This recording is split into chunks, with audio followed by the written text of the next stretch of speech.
Hello and welcome to this edition of Rugby League Back Chat from the Pit in Chapel Allerton.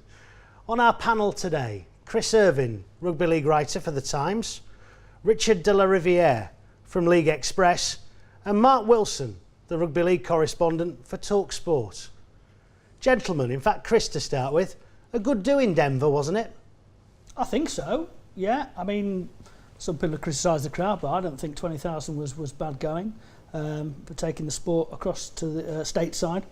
Not for the first time, we've seen this before, and America is a nut that Rugby League has been trying to crack really since the 1950s, a game in California back then. But I think it was an encouraging start. The problem is, where do we go from now? As far as the NRL clubs are concerned, they don't want us to kind of go back there. They seem to be fairly adamant on that. So as Wayne Bennett hinted after the game, I think there's a battle ahead, and the battle will start now to see if we get that game on in 12 months' time. There are problems ahead. We'll come to those in a moment. Let's talk positives, though, first. Richard, what did you make of the international on Saturday night? Well, there was a real feel-good factor about it. That's what came across. And in all the time I've been a Rugby League fan, the England and Great Britain teams have never really had that. They've always had the weight of the world on their shoulders when they play. They always play as though there's so much pressure. The creative players never really do the business, but they just seem to just be happy there. There was a real feel-good factor about not just the occasion but the performance and the second half running in those tries. The big positive though was Rugby League going out on BBC Two at 9:30 after the World Cup games. That would have been a big audience of people who aren't too familiar with Rugby League.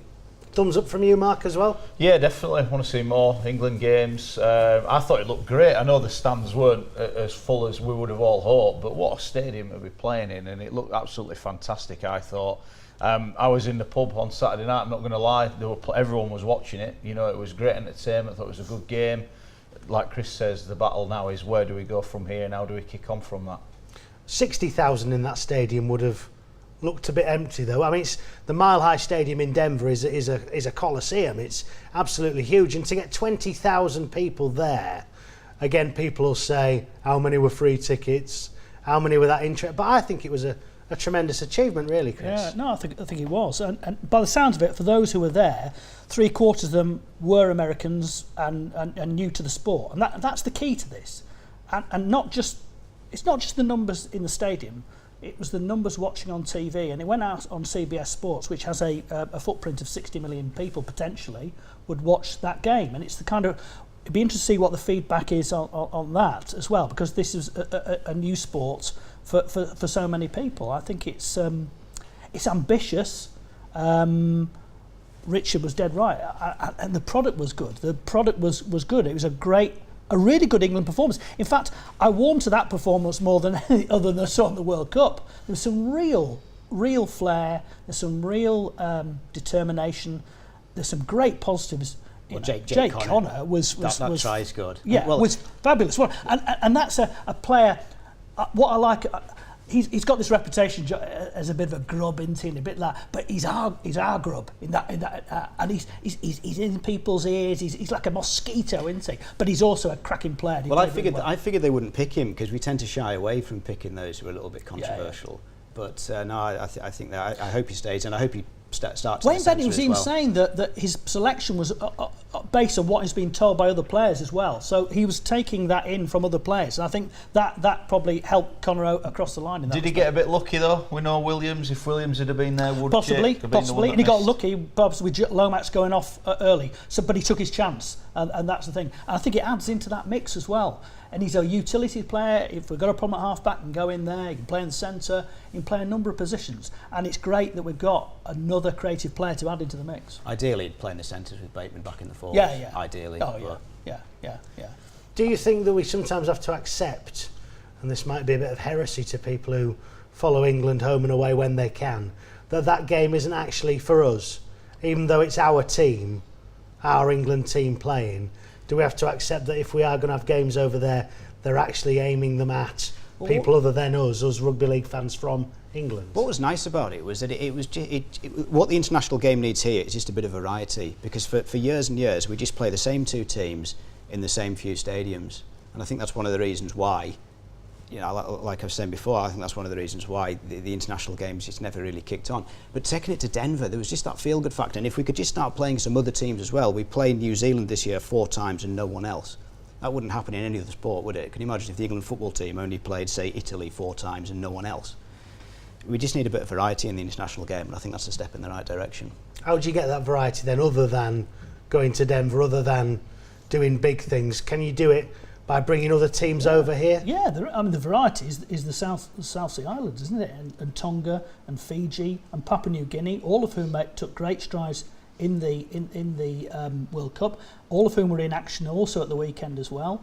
Tonga particularly exciting. I think there is now chance to exploit those things. There's talk about when Great Britain go across, to the Southern Hemisphere next year, that they'll be take on the likes of these teams. Well, we need to be playing France and the home nations more. Yeah. We worry too much. The France problem, that there's been too many kickings, haven't there? We shouldn't.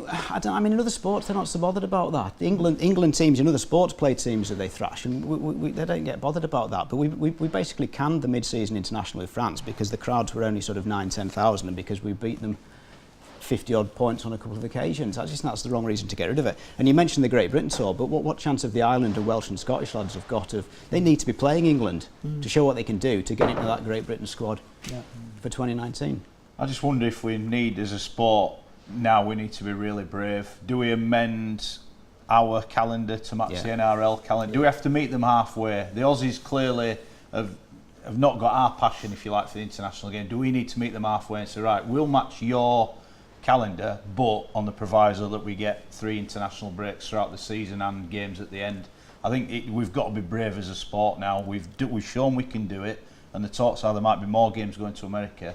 I think we need to be really brave, grasp the nettle now and say, right, come on then, what do we need to do to get this over the line? Because I think we've seen, if we can get 20,000 in America for a one-off, what will it be next time? Will it be 40,000? And really, we've got to go for it, I think. Well, the other way to grasp the nettle is to reduce Super League down to 22 or 23 rounds. I mean, well, that's my thinking. Do we match the NRL calendar? We've spoken loads about the press conference a couple of weeks ago with Elston and Lenigan and those guys. But the most depressing thing about that was talk of these loop fixtures coming back. What's the point getting rid of the Super 8? It's just to bring back the loop fixtures, which nobody liked in the first place. Stapled on fixtures at the end of the season, where if we could just not have those, England could then be playing 6, 7 or 8 times a year. They were congratulating James Graham for making his 40th cap. He should be on 100 caps by now if we had any sort of international. But it's going to require the joined-up thinking the sport needs, isn't it? And that's the Super League clubs, that's the RFL, that's the international game, that's the NRL working in harmony. And unfortunately, what we've got in this country is a divergence between the Super League clubs basically thinking about going it alone. And I think I think Mark's exactly right.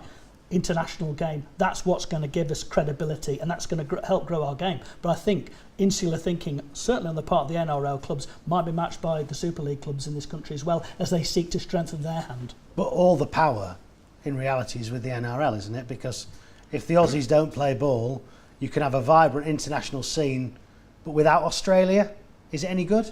No, you can't do that. I mean, people say don't bother with the Aussies, but even when England are playing New Zealand, what you're looking at in the performance is, will we then be able to take the next step and beat Australia? You've always got Australia in you. It's the holy grail, beating Australia in some sort of competition.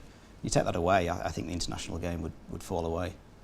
What do you think? I'm not so sure. I think if they're not prepared to meet us out and they're not prepared to come out and talk to us, I think we need to be strong. And I think if you now at the end of the season, instead of New Zealand, said it's Tonga, Fiji and Papua New Guinea coming, I think you'd have sold those games out. So I think we've got to be. I think it's a real pivotal time in the game now, international wise. And the big thing is, what's more important? Teams having 3 more home games against teams no one cares about, or maybe generating millions of pounds for the sport, having more international games. When the BBC are prepared to televise every England game live, it's unbelievable that we haven't organised more England games for the BBC to show live, because it's priceless. That sort of, BBC 2, 9 o'clock Saturday evening, that was priceless. But if I'm sat here as a chairman of a rugby league club that's a smaller, shall we say, Super League, top end of Championship, why am I going to give up 3 home game gate receipts just so you can watch England play a little bit more often? And they'd be dead right to sit there, but unfortunately it's the kind of blinkered, parochial, self-centred thinking that has held this sport back for so long.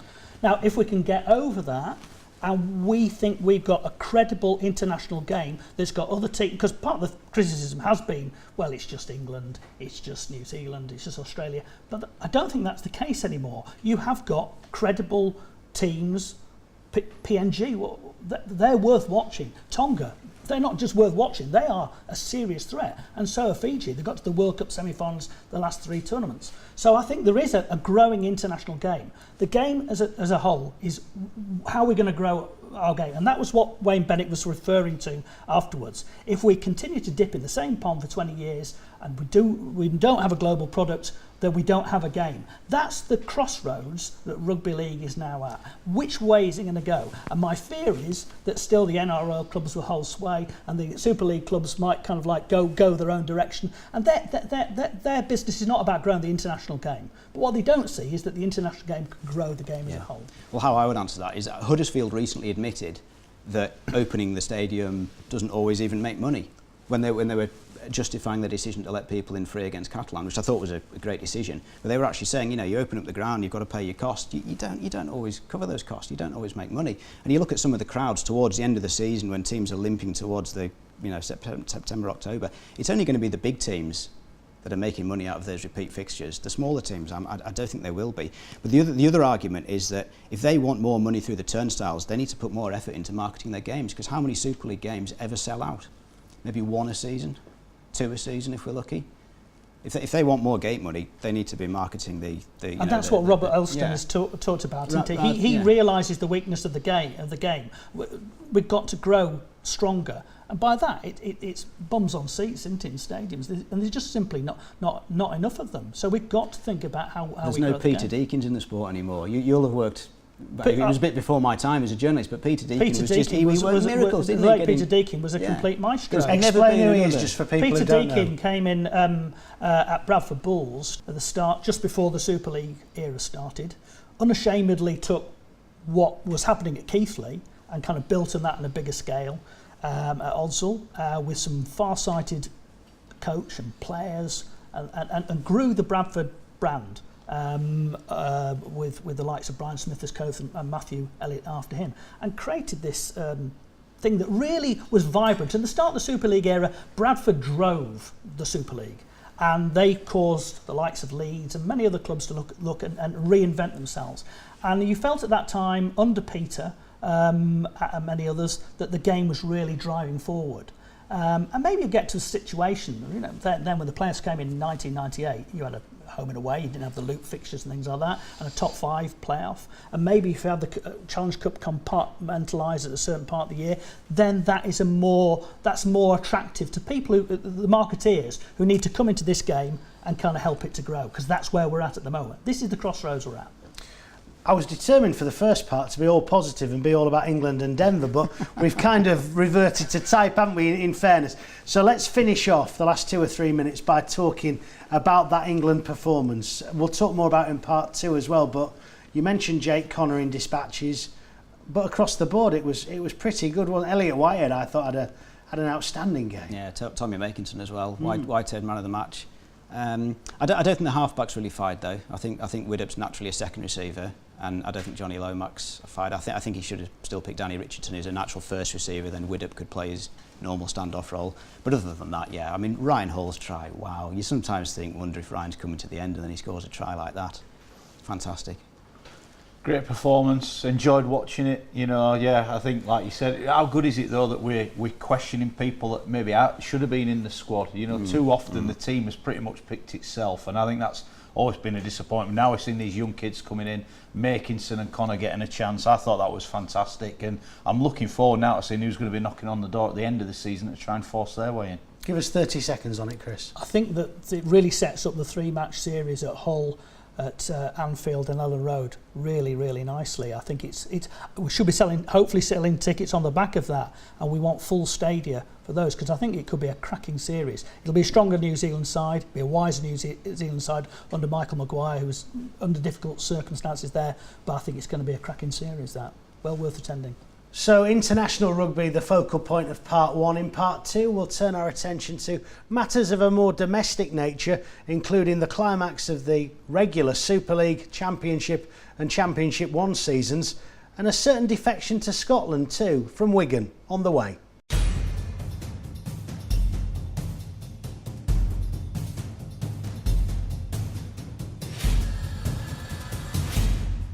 Don't miss Backchat on July 26th on FreeSports. One of the biggest names in the game, Maurice Lindsay, the former chief executive, the man who shaped Super League, will be with us, and the man who's hoping to shape the future of Super League, Robert Elston, the new chief executive, will also be joining us too. So don't miss it. July 26th, FreeSports, Backchat.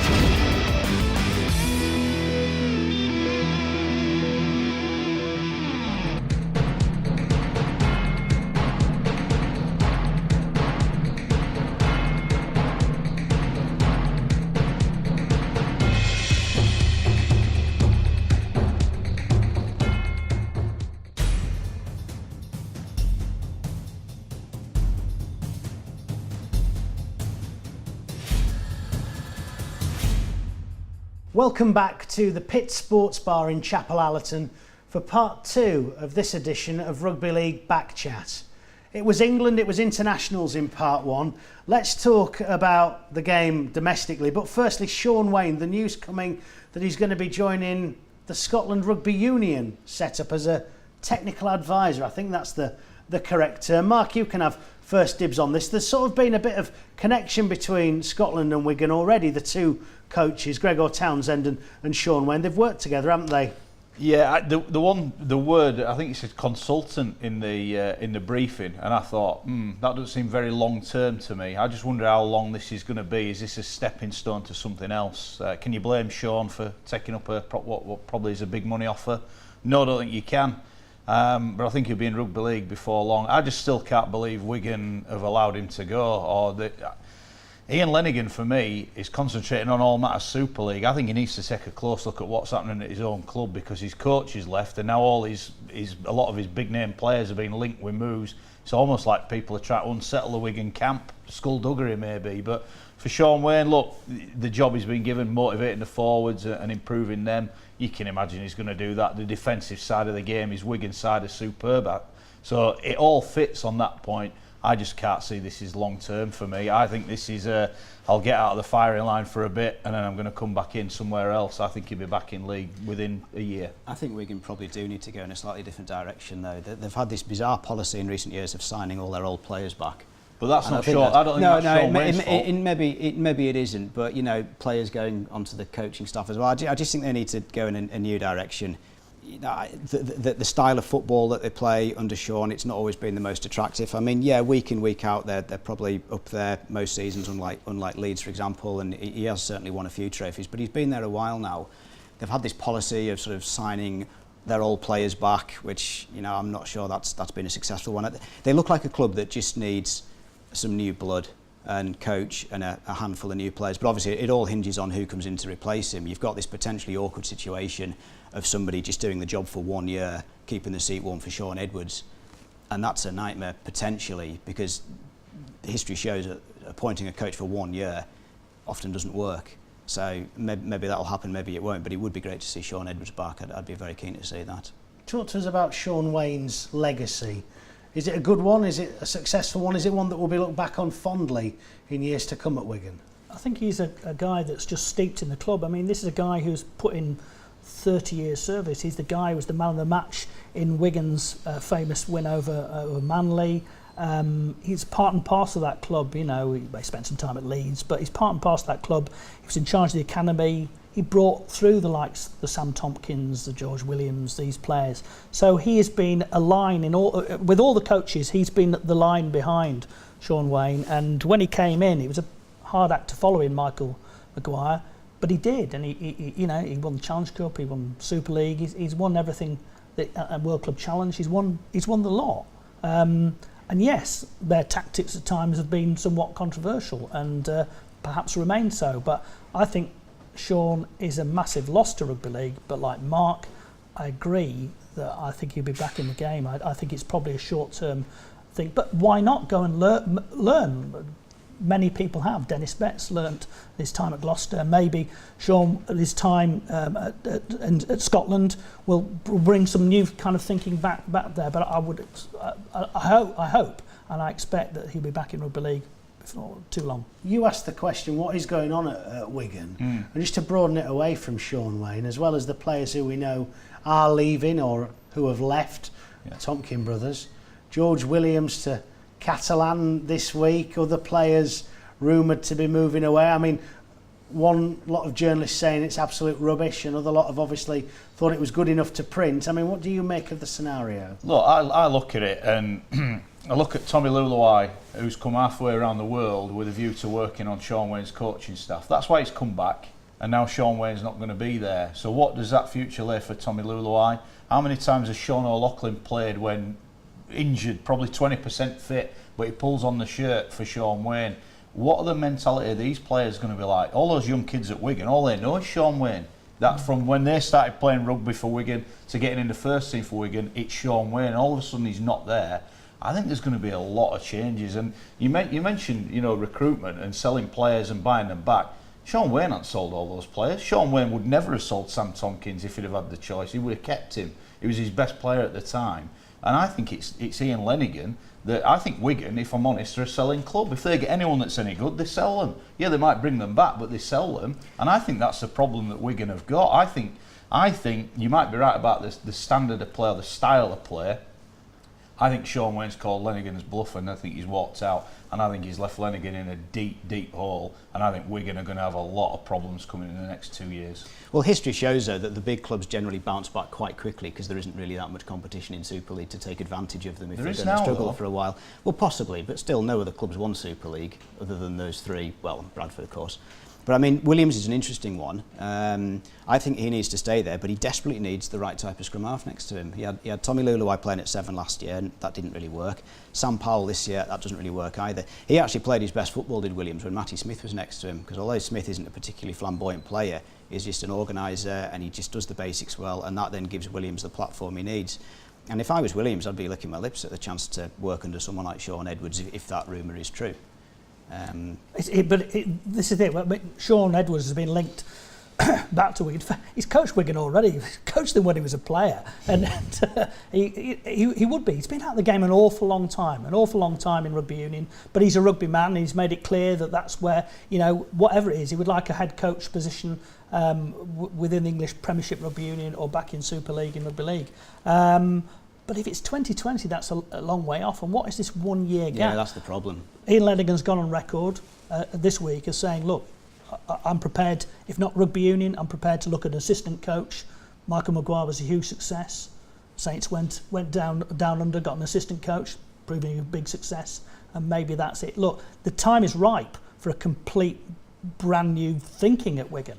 But Rich is right. There's so much talent there, so much talent within the town of that they will bounce back. But it's going to be a rocky road for them for a while. I wonder if this 1 year story kind of came at the same time that Craig Bellamy was being linked with a move to the Broncos, but was going to have to do a year's gardening leave, and therefore he was going to be allowed to do it and come over. I just wonder whether they'll actually just hang the hat on someone and say, this is yours.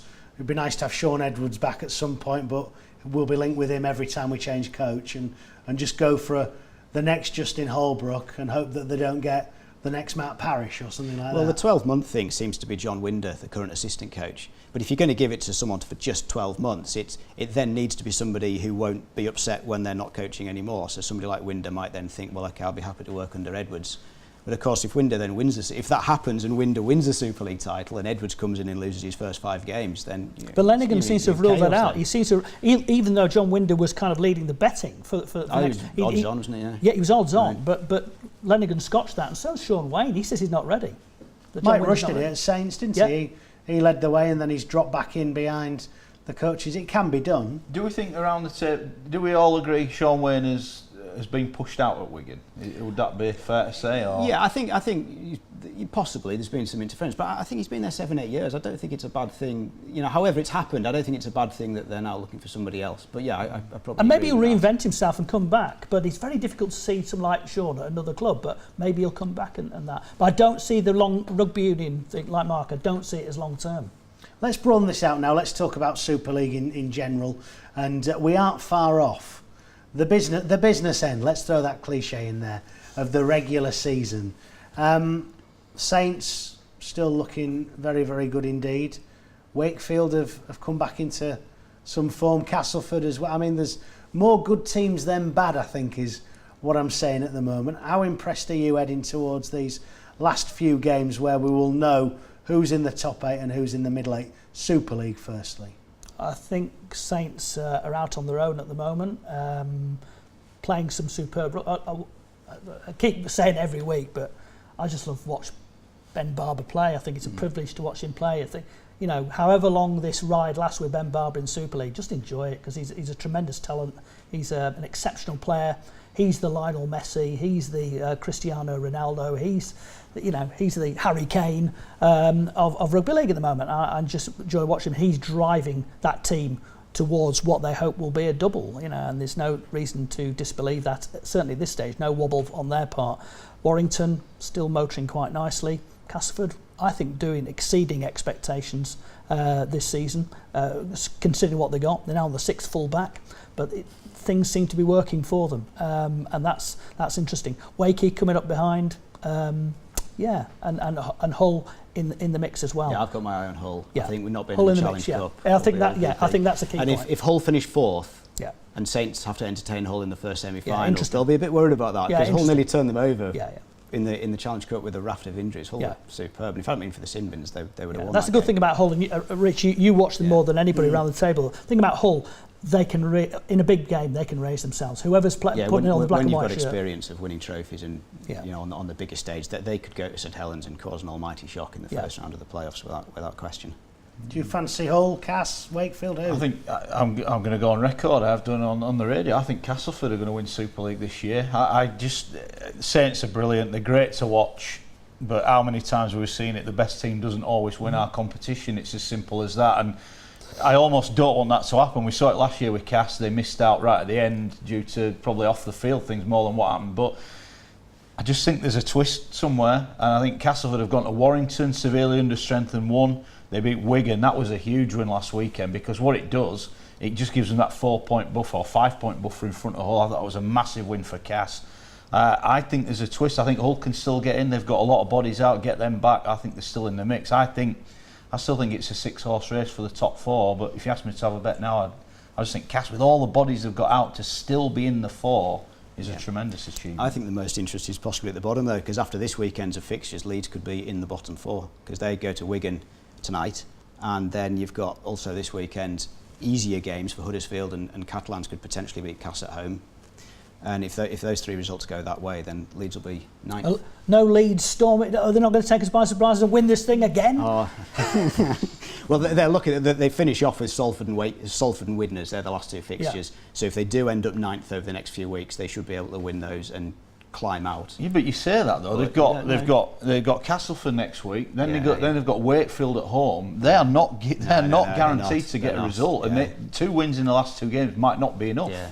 Yeah. And the body's still not coming back, are they? I mean, you know, they're still waiting on a number of bodies to get back. They're severely depleted. I mean, the argument at Leeds seems to be that a lot of kids are getting good game time, and I think it's going to stand them in good stead for the future. But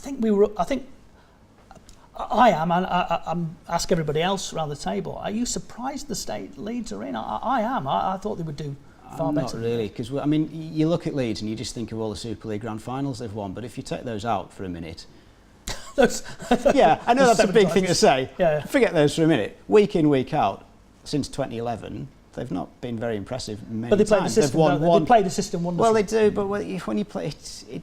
Yeah, but who talks about that game at Widnes in April in 2000 and whenever if you've won the grand final that year? Well, yeah, but if you're a season ticket holder at Leeds, I think you might start to think, am I really getting value for money? Because if they only turn up in September and October, then season ticket holders might start thinking, well, maybe I'll only turn up in September and October. And that's the problem. I mean, week in, week out in 2011, they were poor. 2012, they were poor, but ended up manipulating a weak structure and a pretty weak competition to win the grand finals. Last year, it sort of fell into their lap. They finished second without doing anything of any real note. Then Castleford, obviously, one player shot himself in the foot and the rest of his teammates, and that sort of gave Leeds the trophy again. I don't think you can be 7 times lucky though. Words like gave and manipulated. I don't think that's in terms of the 4 they've won this decade. They've only been impressive one of those seasons, and I think at the end of the day that is going to come back and bite you sometimes. And it did 2 seasons ago, and it is again this season. You're both, well, you are a gog and a gas, not Mark and Chris. I'm no Leeds fan. Don't get, I enjoy watching Leeds struggle. I'm going to be honest, I'm a Bradford lad. It warms my heart to see that team struggling, but they have had a lot of injuries. They're missing pretty much their first choice pack at the minute.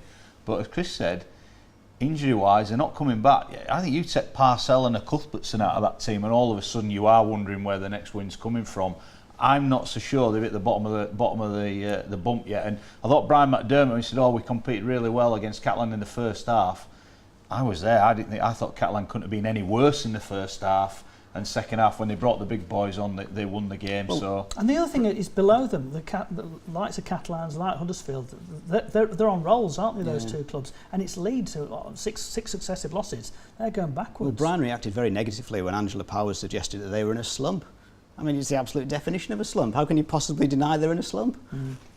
I think we know where you stand on this, Richard. I'm pretty sure we do, and the rest as well. We're going to go into the Championship in just a moment's time in part 3, Championship 1 as well. We'll also talk about a bit of a brouhaha in Cumbria.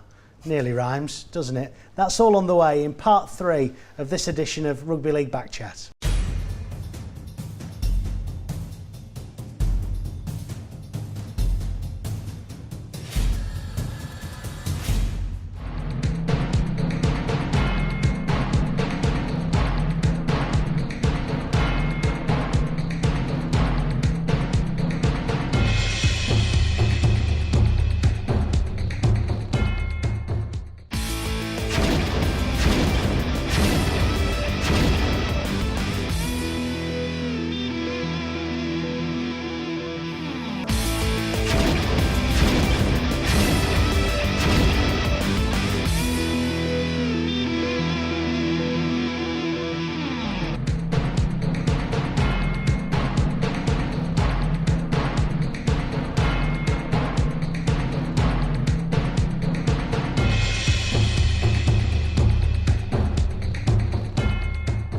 Don't miss Backchat on July 26th on FreeSports. One of the biggest names in the game, Maurice Lindsay, the former chief executive, the man who shaped Super League, will be with us, and the man who's hoping to shape the future of Super League, Robert Elston, the new chief executive, will also be joining us too. So don't miss it. July 26th, FreeSports, Backchat.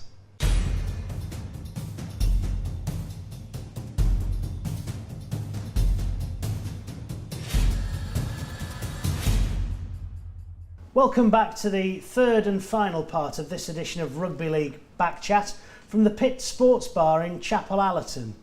And we're heading towards the final part of the season. We've sort of done the top end of Super League. Let's throw those middle 8 teams into the mix with the Championship, but starting in the second tier. Toronto, I mean, are they a team on the cusp of Super League, Rugby League next year, or could Toulouse, Leigh, London, Halifax, one of many, cause problems and maybe upset one of the 4 teams from the Super League who are going to end up in that middle 8? Well, it might sound daft given that they're 6 at the moment, but my favourites to go up would probably be Leigh. The fixtures really fall nicely for them after they play Toronto this weekend. All the teams above them, the 3 teams above Leigh, have to all play each other. Then they all have to play either Toulouse or Toronto. So Leigh, even if they lose to Toronto, they should pretty much be able to finish in the top 4. The Toronto have obviously led the way all season, but they're going to have some travelling to do, aren't they, when the qualifiers are on? I don't know what sort of tolls that's going to have. And Toulouse are the other team that I think could have a great chance of going up. I hope at least 2 teams are promoted though, because Salford and Widnes seem to have they're not offering Super League anything at the moment, so I'd like to see at least 2 teams promoted. It's very like Super League, isn't it? It's down to 6 now, really, for who we think can get the big prize, if you like. I'm with Rich. I think Leigh, I had a look at the fixtures yesterday. They've got a big one this week, obviously, but after that 4 games, they would expect to win. It's going to be tough, I think, for London and Halifax. I think they've got 3 of their opponents to play. Now, you could argue it's in their own hands and they could fight their way in, but I'd be very surprised if they can keep up what's been a fantastic season. I think Lee will join the 4, and Richard said at the start of the year, I thought 2 teams would get promoted this year, and I could see that happening. I think those in the bottom 4 should be very worried about what's lurking behind them. And you could possibly go to Toulouse and Catalans and Toronto in those 8s. That's going to be tough for someone. I think there's going to be big changes at the bottom of Super League. Chris? Robert Elston has said that the majority of Super League clubs do not want the 8s. They do not want the 8s. But I tell you what, we all look forward to the qualifiers. They're cracking. And more interesting this year than perhaps they've ever been, because they open the possibility of another French club and the Canadian club to actually go into Super League. Now, Super League clubs might want it, but that might create the kind of new era to kick the game forward that it's been searching for. So it is fascinating. Toronto, are just on a roll, and they seem to be steamrolling opponents, and they play Lee, which I think is a real good yardstick to where they are, and I think they are going to have a real dig against, who knows, Leeds and the likes in the qualifiers. Below that, I think Lee they've got the track record. Kieran Patel has turned it round there. Shout out for Halifax as well. I think they've done really well this season. Once again, look like they might get in the qualifiers, and if they do, that's a real tribute to Richard Marshall there as well. Toronto have never really had to deal with any adversity in their 2 years. They've strolled through 2 seasons very easily, so it does make you wonder how prepared they'll be for these. And they lost the qualifiers. plot against Warrington in the Cup, which was their first real acid test. And then even going into Super League just makes you wonder, even though they're top, it makes you wonder if they'll be ready for a full season in Super League, where they'll probably will lose more games than they'll win. And this season's been a strange one. They've only played 2 or 3 home games.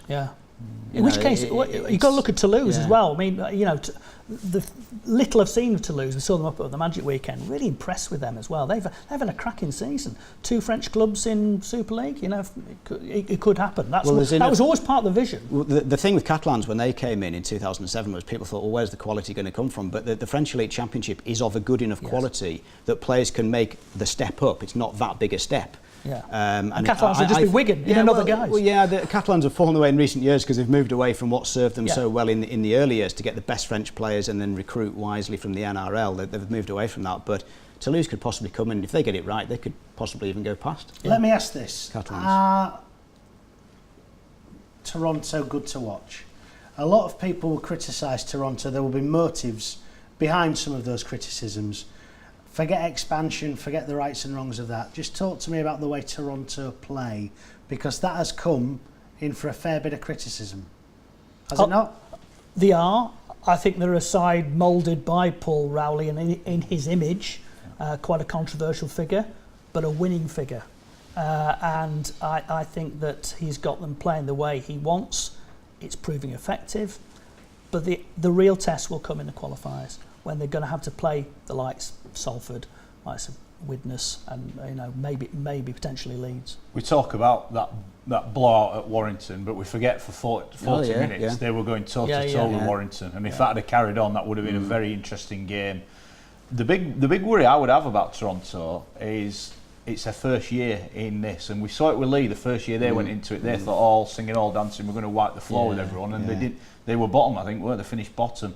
And I think we've seen for sides that have had the second and third goes at this, they've improved year on year. And I think that'll be the one worry you'd have about Toronto. Again, how the fixture's going to fall. Will they be able to play the home games as a block and then the away games as a block? Because if they're having to travel, I don't know. every Should week, they be able to do that? Well, I've asked a question as well. What about visas? Because have all these been applied? We've had examples of clubs not being able to get visas. Well, some Leeds, for instance, have they been told they've got to apply for visas in case they drop in? I don't know. I think there's a lot of worry about the eights in that respect. We need that to be right. We don't want a team turning up with 14 men that's happened in the Championship because they can't get enough bodies. But the last 5 weeks of the Championship will be so exciting for that race for 6 teams to get into 4 and then the qualifiers. I mean, Sky obviously televised Super League and not the Championship. For the next 5-6 weeks, I'd be happy to see that the other way around.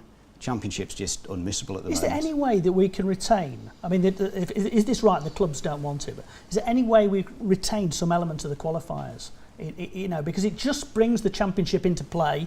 And it just creates a different level of interest as well. Okay, the top 8, the Super 8s don't seem to work, but the qualifiers do. Yeah. And there's an element of that if it's possible to retain it, it would be. Could you have a sort of a playoff structure? Well, maybe, yeah. In that where one up, one down, yeah. And then second and third playoff, even maybe for the opportunity to play second bottom, Possibly. If you want a little bit of a. I think and it creates that incentive as well. But this is the political dimension that we've got at the moment. There's some talk that really they would just want to give the Championship clubs just a level playing field as well, which could be good for those down at the bottom, but maybe not for those at the top. But I just think we could be losing something. I think the qualifiers £1 million game are hugely controversial, but I think there's elements of that really have a positive effect, and we've got to look to embrace. I love it as a spectator, but I don't think the players particularly like it. No, they don't. There's a lot of negativity before the £1 million game. I mean, Hull KR talked themselves into defeat in 2016. From a media point of view, it's manna from heaven. That's what you want. It's not right though, is it, that the lower tier is the most exciting, the part of the game that's capturing people's imagination? No, but promote. That's the beauty of promotion and relegation, isn't it? It's that a lot of the emphasis. You see this in the Premier League. A lot of the emphasis is at the bottom as well. You want to see who's going to come up and come down. I think you've got to keep that incentive, and they want that. They want one up, one down. But I think there's got to be some way of keeping that incentive going. Cumbria.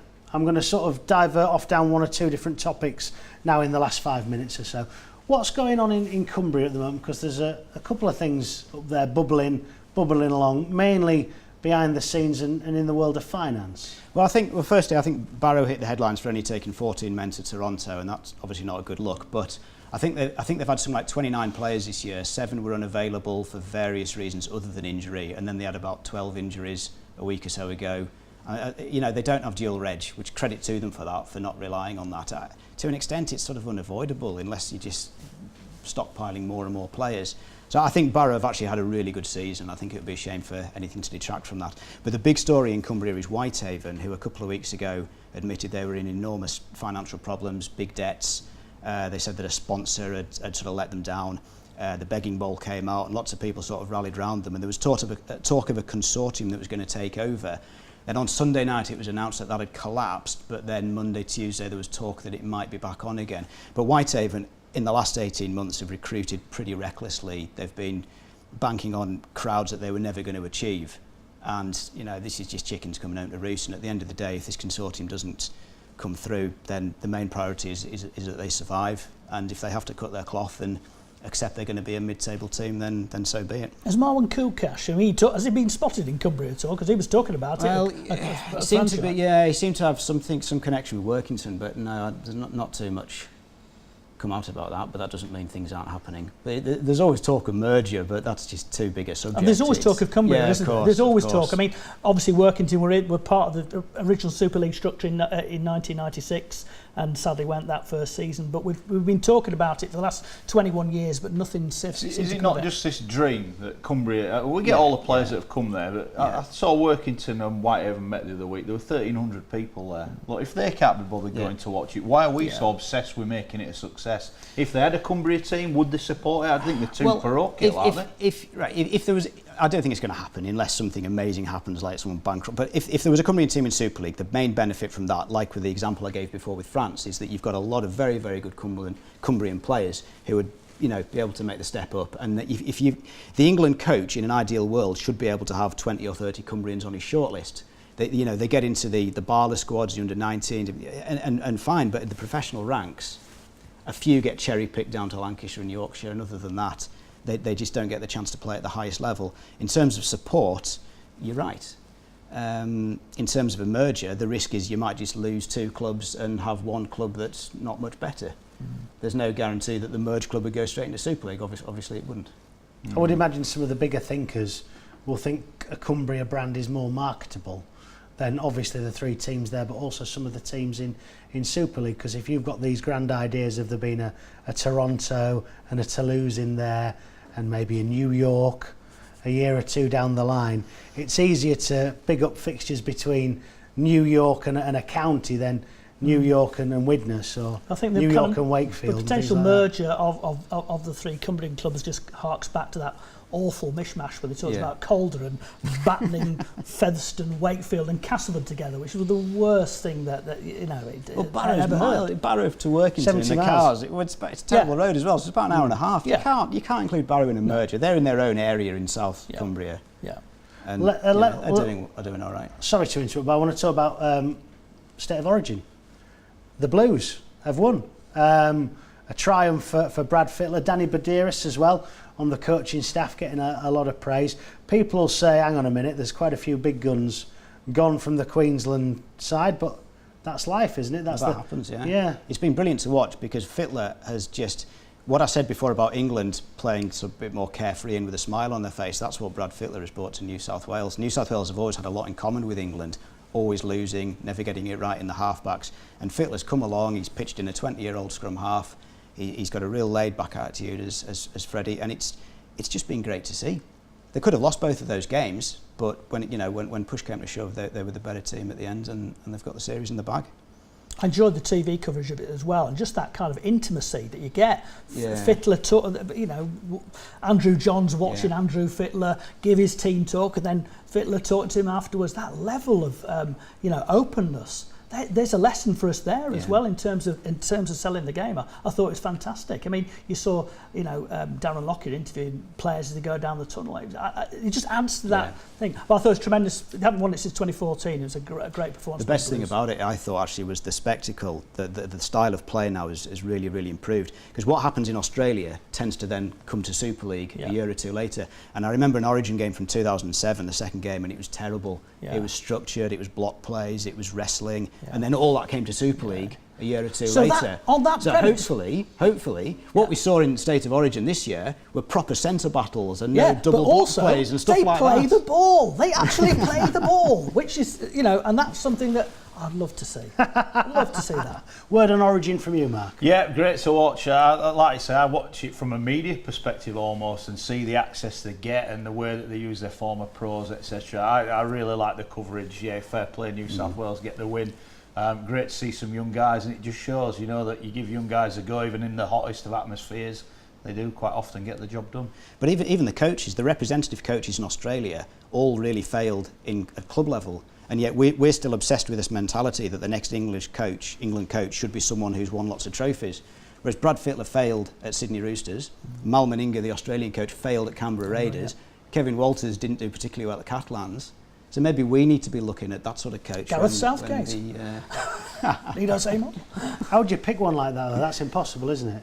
I you haven't worked there, so you'll do for me. Well, you've still got it. You can still look at who's kept their hand in, who's got who's got some sort of coaching experience. But I mean, if you pick a couple of legends, you see, it's a totally different style of coaching to club football. Club, organising your pre-season, it's a 12-month project coaching a club, but a representative thing, 3 games. Gary Schofield for England, then. Dear God, no. Do you know, we'd almost made it to the end then as well, hadn't we? It was all nice, it was all pleasant. And then they'll cut that bit out. You throw that in. And he's still laughing about it, my goodness me. Well, before we get derailed at the end with the thought of Gary Schofield as England head coach, it was strange enough seeing him in a Leeds Rhino shirt playing PDRL over the weekend. You got a fair old clear out, didn't you, in that game against Warrington for Leeds? Yeah, I'm glad everyone's seen that on social media. Yeah, I won't be making that mistake again. Look, Gary played, Barry McDermott played. Great to see, great concept. And if you get the chance to be involved, get yourself along. Played with some absolute heroes at the weekend, and Warrington beat us on that occasion. But what an experience, and I think it's a new area that the sport should really be looking to kick on in. Warrington beat us, that's Leeds. He was saying, I'm a Bradford lad. I love to watch Leeds struggle. I had the colours on, I can't deny it. It was streamed live as well, I watched it on Facebook. Brilliant. Brilliant. Yeah. And speaking of live sport, that's about all for this week on Rugby League Back Chat. But let me mention what's going on our sister channel, Premier Sports. Live action from Canada as the Toronto Wolfpack take on Leeds Centurions. That kicks off at 9:30, on air at 9:15.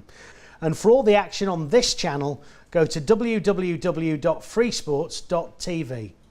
My thanks to Chris, Richard and the internet sensation Mark. Do check out that clip from the PDRL game if you can on the internet. That's all we've got time for on Rugby League Back Chat this week from the Pit Sports Bar in Chapel Allerton. Dave Woods will be back in this seat next week for the next edition, and he'll see you then.